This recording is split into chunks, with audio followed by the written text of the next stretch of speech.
Okay. So mostly I'm going to give some super high-level details about, not going to dive into much of the code or something. Trying to introduce this DPUs, what kind of experiment we did. Mostly not at the scale though. Very very minimal experiments of what we could actually integrate with the Ceph and then the RBDs. It's going to be some introduction of what DPUs does, and then how are you going to actually use NVMe capabilities and integrating with the RBDs. Jonas has actually kind of went with the gateway approach, and I'm going to kind of say, okay, no gateways and directly integrate with the DPU. So kind of a bit of conflict there, but try to see how it goes, right? So it all depends on how many resources we have, how much we can do there. Okay, just to start with, I don't know how many.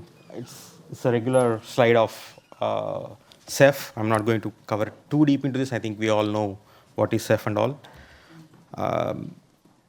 Think 1 second, please. Sorry, I think it has a different presentation. 1 minute, please.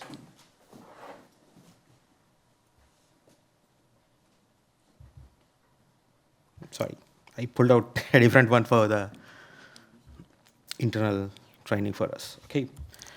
Okay, so going to introduce the DPUs here. I don't know how many people are aware of the DPUs. It's mostly some of the new, terminology, what is coined in all the data centers to offload most of the infrastructure tasks, what the server does, and spend more CPU on to one of the external existing cards, which was called as a smart NIC. The existing NIC exists. So we added a few more capabilities to it, which does some extra work with extra chips on that to do some of the infrastructure tasks, something like compression, encryption, whatnot, right? So we don't need to spend CPU there, or you put an extra card comparatively to add more slots to the PCI or anything, right? Just to save more cost on that and save more CPUs.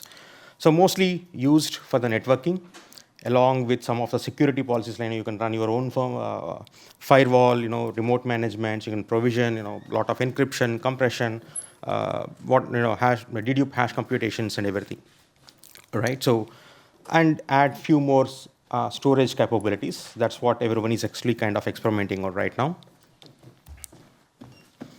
So, how generally people use it in the data centers is what I'm going to talk about. So everything is software defined right now. So network is software defined, security is software defined, storage is software defined. So everyone wants that flexibility of, I want to program how my data center application is going to look like. So for that, actually they need few of the infrastructures or the peripheral stuff what we need to be provided for, right? So if you go down a little further, everyone actually want as a faster response is mostly edge accelerated kind of services here, programmable, low power, I should have the maximum scale possible, right? I should be able to provision as much as possible in this. And again, so data centers, we have mixed kind of environments. Some people use bare metal, some people use containers, some people use VMs, right? So it should be able to scale across all of them. And it should be kind of secure, and we should provide the isolation of each service has to kind of not to interfere with the other ones, and it should be manageable centrally by the admins, which makes their life very easier. And we should have deep observability of what's happening on each of them, what kind of traffic is actually flowing from my card or coming into my card. And I want to have more metrics and telemetry what I can do, right? So we have to provide all these things put together in one of them and do the extra activities what the server can actually offload to. I think, yeah. So again, I'm going very specific to our implementation of stuff, which is from AMD. We are a small unit in that, Pensando, which does that. So we have a mixed model of things. There is a specialized hardware for the networking stuff alone, and there are a bunch of ARM cores which can actually use to do some kind of offloading activities, along with few other chipsets which can do compression, encryption, and etc. Right? So we had actually put all of them together. That's how a data center would want to really go and offload all their tasks to, right? So they want to run their firewall because of the security policies, encryption, TLS offloads, microsegmentation at the networking end, load balancers, storage services along with them. Right? So we have our own processor, which is mostly programmable that way. It uses P4, and then other ARM cores actually run the regular C or C++ stuff, what we actually have provided for. Okay, so this is what the transition is going to look like for the data center for them, right? So they have legacy systems, and everything has been running on the CPUs so far. And people are trying to migrate from that, save more CPU, run one more VM or one more container on top of it, so that you can actually offload the task. That's where all these things coming to, right? So standard NICs are actually being replaced with the DPUs right now. And if you see all the SDN, the software-defined stuff, right? So everything is actually moving down to the layer below, to the smart NICs, so that their application stacks becomes thinner, and they will start using more CPU for their applications than doing all these mundane jobs, right? So that's what the flexibility what DPUs want to provide to. Okay, jumping on from here to what is more specific to us, right? So I think many of the data centers right now run iSCSI. Yeah, it's very tough to replace them. I don't know how many people are using it. Everyone uses iSCSI, and there are challenges, right? The first challenge is, it's mostly a single queue for them. It's mostly you negotiate. It's a protocol what it provides. It's a single queue, and it doesn't scale as much. You have all performance limitations and everything. Trying to replace with whatever, bigger bandwidth lines or something, it doesn't really help us much. You would have other issues. The next big thing, what actually want to explore is NVMe going over the fabric, whatever the network may be. TCP has been the cost-efficient way of doing things. So they have already been using in their data centers, which is much more scalable and then cost-effective. So mostly TCP, NVMe over TCP has been the kind of one what we actually get the request from the customers. Okay, so what it gives, it's mostly the lower latencies compared to what iSCSI has. And if you have a good bandwidth lane connected to, we can scale horizontally, and then you can get more bandwidth usage or more IOPS from that. And mostly, you would get the same performance almost equal to the direct attached storage, not really the level, but because you have network hops here, right? And then mostly disaggregation of the storage. You can actually pull the storage from everywhere and attach locally. It gives an impression or a virtualization of, right, attached locally to you. Okay, I'm just trying to kind of put them everything together. Why NVMe over fabrics are mostly over TCP here, right? So connect to remote targets, give the local, illusion of, you have connect to the local disk. It supports Ethernet, InfiniBand, fiber channel, whatnot. Depending on how much of cost you can actually put into the backbone, and higher throughputs, lower latencies. You can actually do parallel requests, and thousands of devices you can actually connect, depending on how capable your machine is, right? And then you can disaggregate all the storage, and of course, security. Right, you could actually have your own security policies, and then you can have your own flow management and everything on the network side of things to kind of isolate from the regular traffic. I think this one I think Jonas has already touched upon, right? So the current deployments right now, what we have is, there is an SPDK-based front end, which is mostly kind of easy to kind of deploy, and it has an RBD plugin, and we have a bunch of NVMe over TCP initiators, which actually go and connect to the SPDK target. And in the backend, we actually talk the Ceph cluster.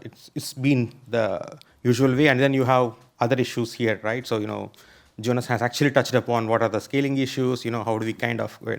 So this is just an attempt to kind of how can we get away from that and then try to do something better. So with the DPU, again, giving one more illustration, right? So how we actually want to do here is, so generally we have a bunch of ARM cores, and there is specific network hardware which actually runs on this part. And we have a bunch of VMs or the containers which are actually trying to actually attach the VFs, directly, or if you have a bare metal, you will use the physical function directly, right? And you do on-wire encryption, send your traffic and everything, right? So it's a this is a way how actually we can deploy with the DPU and using NVMe over the fabrics, or NVMe over TCP for that matter. And all these things are mostly configurable in a way. You can actually use gRPC to configure all the agents which are shown on the other side of, which is running on the ARMs, right? So you can say, okay, I want to connect to this kind of target. It can be SPDK based, or it can be a regular, any other NVMe target, NVMe over fabrics target. You can actually use some of them. This is the controller I want to talk to, this is a port, and this is the IP of these things. This is a subsystem I want to talk to. So you configure all these things through gRPC. And there are a bunch of other services. You can actually say, okay, I want to have an encryption on this. I want to do header digestions, data digest and everything, which you can actually disable on the Linux kernel. You can actually choose the same thing here, right? And I mean, generally in our case, mostly in AMD, so we actually offload such all services to the other end, to the MPUs, what we call it as, right? It's a specific hardware designed for doing all such activities, along with the encryption and everything. So we configure everything, we offload. None of the actually packets touch any traffic which is produced will not come to the ARM side of things. It will directly flow through the MPUs, which is a regular network flow, basically, or TCP request, and then just goes out and comes back. And unless there is an error which cannot be handled on the other end. So that way you actually get more performance, right? So we have actually observed, with everything enabled, Linux kernel default driver gives roughly around 800K to 850K IOPS on 4K, which you could actually see roughly around 2 million IOPS on this. All right, so that's what we are trying to achieve here. And now this has been with the SPDK-based backends, when everything is responsive, everything is fast and good. Now we actually put a very slower backend to it, right? Things change a lot. But yeah, this is another way of, how people use it, multiple VMs, how do you talk to targets, disaggregation of storage, and, just put everything from the other perspective, how each machine runs to in a cloud environment. Okay, I'm going to kind of give other things right now. We have SPDK backends, which has extra hardware. We have extra software cost to it, because you keep polling on the reactor model on the SPDK side of things. You need more CPUs there. As and when the number of connections go high or the number of subsystems go high on the machines, you actually need more resources for the SPDK. And of course, if you are not managing multiple SPDK, it's a single point of failure for you. You're not going to kind of reach any of the targets if the SPDK node fails. Okay, so an idea right now, right? So what we actually wanted to do to optimize such failures or such cost or anything, right? So we would want to actually run something on the DPU, which is not so different from the other one, right? So we actually wanted to run some Ceph kind of related activities, which is a miniature version of Crush and then, the librd services, and give the same kind of illusion to the host, saying that, okay, it is connected to our NVMe or PCIe, and we get a read or write request, and then we convert them to the RBD request, to the Rados request to the backend, right? And we can actually do some of the config services. How do you configure which cluster you want to connect to? Other stuff. You can put them all of them together. Some NVMe agent which actually interprets all the requests which are coming in, and an agent, Ceph capabilities which we actually want to talk to the backend, right? So which runs on the ARM cores. We can do few optimizations to offload the same thing on the other way to the MPUs, basically, to optimize the whole path length, right? So this one actually gives the flexibility of connecting directly to the cluster. So we have all the maps which we can actually fetch to, because we are at the Ceph client, one of the clients.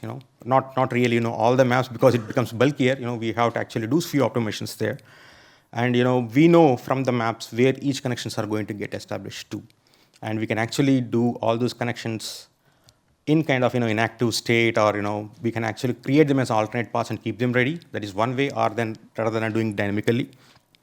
And then you can actually have better QoS managed here. We can actually put all the rate limits or whatever we want on the namespaces which are exposed to the host itself directly, rather than putting some kind of limits on the SPDK. Right now, SPDK gives it. I think Jonas pointed. If you have actually multiple SPDK clients, you can put rate limits on all of them. But when multiple requests come to different servers, it won't really guarantee. If it is 50K, you can actually get 100K if you have two of them. So here we can actually put something on the client side itself where it can limit, saying that, okay, I don't want to go beyond 50K for this, or I want to use only certain set of bandwidth or multiple MBs or GBs of bandwidth here.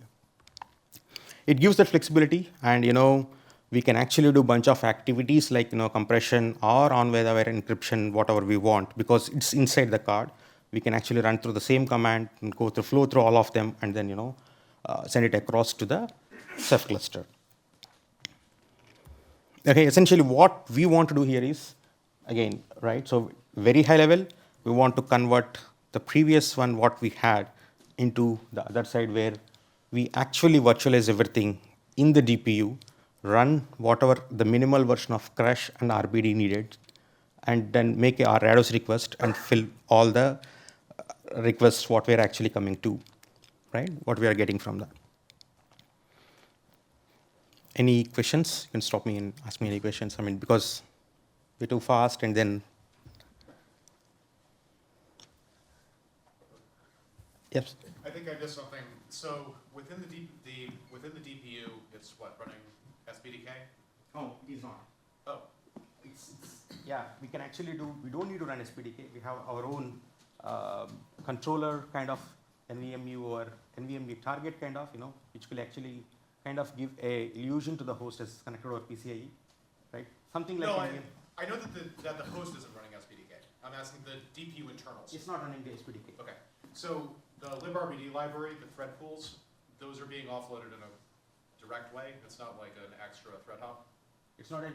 We can actually don't need to do a thread hop there. We can actually run to completion of the same thread. Librd literally can't do that. So that's what we have to actually kind of hook it to other agents here. I'll go back.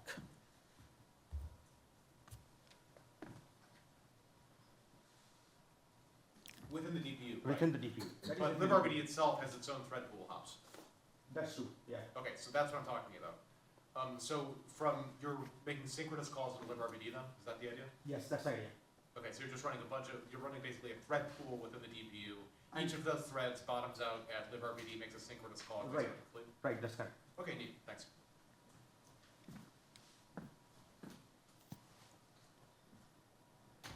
Any more questions? I didn't go to the intrinsics of many of the details here because I don't know how much of this would really make sense here now. Okay, move on. I mean, I don't have much, so this is what we actually wanted to see, right? Spend your CPUs only on the applications and use your GPUs to, AI or ML, whatever kind of work you want to run, and leave all the infrastructure tasks or the storage management to the DPUs. Okay. I mean, reiteration of what we can actually do as part of DPU. If you have whatever the backend, RAID or whatever it is, just give us the information. Everything is programmable there.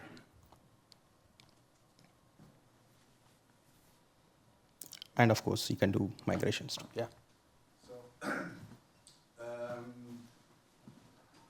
we've seen like in the iSCSI world that like 15 years ago you had the iSCSI hardware APIs. Thanks. Sorry, I'll repeat. Like 15 years ago, we saw the iSCSI HBAs who were impossible to work with because there was no observability right. of what's happening inside. How are you planning to tackle this? Right. So there are multiple things what we can do here. So each layer is independent for us, right? So you can treat them as if you are actually looking at only NVMe kind of requests which are coming from the host. We can find out, how many requests we are doing, how much of time you are spending on all of them and everything. When we can actually kind of add more metric towards to the backend, how much time you are spending on the backend, right? How many requests we are actually trying to do. The same way, we can actually go and monitor on the networking side of things. How much of time you have spent, how many bytes is spent being sent out, how much of time we spent on waiting for each of them. So they're all already built in to many of the things what we have right now. Thank you. It gives, a majority of them is actually are part of a CLI, or you can actually pull it through a gRPC. It gives us a form of a JSON for you. You can actually feed into any of the UI kind of dashboards. We have our own, but if you can actually integrate, which can actually read any JSON.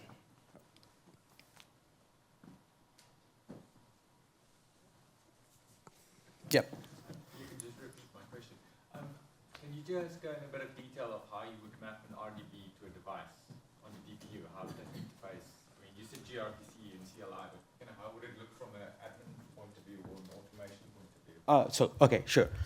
So, I mean, if we mostly need to have some kind of a Ceph con saying that, okay, right? So we know how to deal with the lib RBD part of stuff. No, we can actually get it. So we can actually do that the same way in the DPU itself. DPU also runs some kind of a Linux, right? So we can run all those commands, and then you can actually get all of them. We can optimize a bit on, how do we want to integrate. You would have to create a virtual controller which needs to be exposed to the host. And you would create a namespace which would actually go and map to the RBD. So something like an SPDK BDev, if you have actually seen that layer, it's very similar to that, right? So SPDK has a BDev abstraction. Underneath, you can actually plug in anything, AO, dev, or RBD, or any other device, a physical device, or anything. So you would have the similar kind of abstraction in the DPUs as well, which would actually go and talk to the RBDs in the backend. On the front end, it is mostly a NVMe kind of interface. There is a small PCI component which actually exports these PFs and VFs to the host. So the controller is actually seen as one of the PF or a VF, depending on how you configure.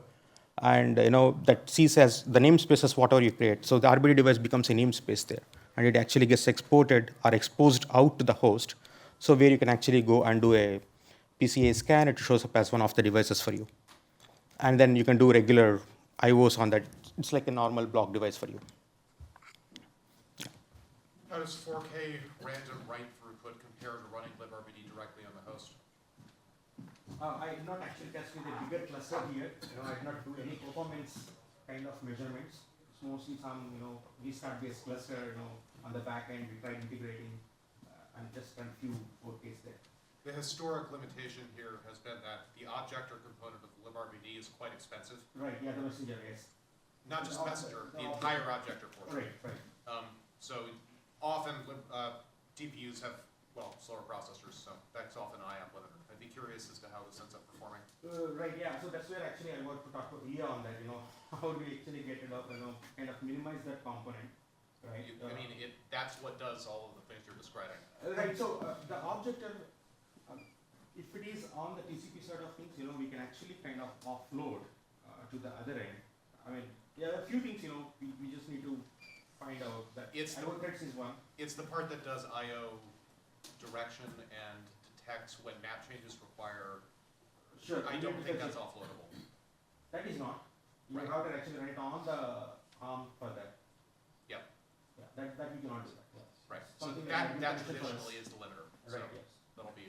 it'll be interesting to see how that behaves. Yeah, I haven't actually done with a bigger cluster. There are scale issues. If you have like thousands of OSPs, and then how do we want to get that full map? When something changes, right? And those needs to be done. And then how many clusters you can actually connect to. Yep. The scaling things are still unknown. Yeah. So I was wondering, how much of the crash algorithm and librd do you think you might be able to offload to the acceleration engines or the MPUs, or is it fully on the ARM? It's fully on the ARM right now. We don't want to offload that part to the other end, right? So it's actually not so easy to do that too, right? And it's more of assembly there. Right. That's the main reason we started building the gateway in the first place, because we actually tried it, right? So we ran the whole thing. I gave an Open Fabrics talk about this on Bluefield 1 and Bluefield 2, your competitors. Right. But the cores are actually pretty similar. They're also A72 ARM cores, right? I believe they have a few more cores than you do on the card. Yes, and even there, if you use all the cards, performance is pretty bad with librd because it's just heavy, right? So if you cannot sensibly offload a lot of stuff out of it, then basically that means that running librd on the DPU is not an option. So either we go the direction of basically optimizing librd or create a very slim librd for DPU, or we find ways to offload parts of it to make it faster, or we just wait a bit for DPUs to catch up to have faster cores, and we can just run the whole thing, and then we don't have to do anything, we can just run it. We can actually do few parts of offloading. Not everything is offloadable there. I mean, we actually need to feed a lot of information to the other end, right? So that that accelerated hardware can actually do such stuff. It's not so hard. It is just that we have to actually can do too much of transformations from the ARM to the other end, and then that's where actually we spend most of the time. The interrupts going all around, all that. But other than that, not much to really. I mean, if you know the logic, it's not tough to code on the other end. Yeah, realistically, it's going to take all the three things that Jonas mentioned. You'll slim RBD some, you'll offload some, and you'll get the DPUs to become stronger, and then you can actually get it. So, I mean, at least if you do the first two parts of it, maybe the second one is, the last one can be kind of, negotiable in a way. Right. If you can actually slim down the RBD, librd, and then crash whatever you actually want to run, right? The other parts can be kind of taken care of.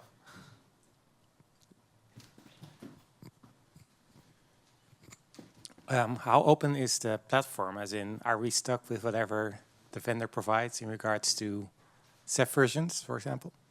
Oh, I ran the, not PQ, I have one version below, right? And then we just did a video, we started this cluster, a small cluster, to see if the model actually works for us, right? So that's all I did at least. But can you, as a end user, put your own software on it? Or are you stuck with whatever the vendor provides? Depends on the use case. It depends on the use case, I think. They can run a snap and then, just get everything there, right? You can run it on Ubuntu, on the smart NICs usually.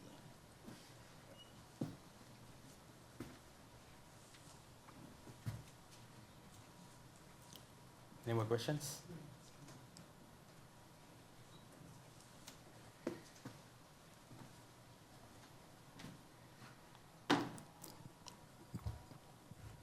Okay. Thank you.